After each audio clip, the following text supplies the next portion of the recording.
ও মা গো, এ বাচ্চা না চৌবাচ্চা? বাবারে কি মুখ! এর তো মনে হচ্ছে ঝগড়ায় পিএইচডি করা আছে।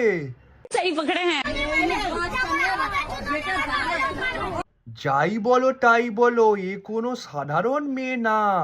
একে যে বিয়ে করবে তার কপালে অশেষ দুর্গতি আছে।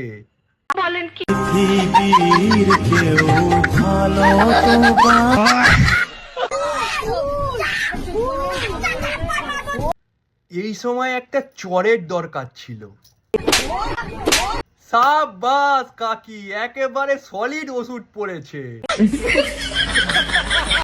যদিও পরের বাচ্চা মারা ঠিক না, কিন্তু এই চরটা যদি ওর বাবা মা মারতো না, তবে এরকম বকবকানি উচ্ছৃঙ্খলপানা ও করতে পারতো না।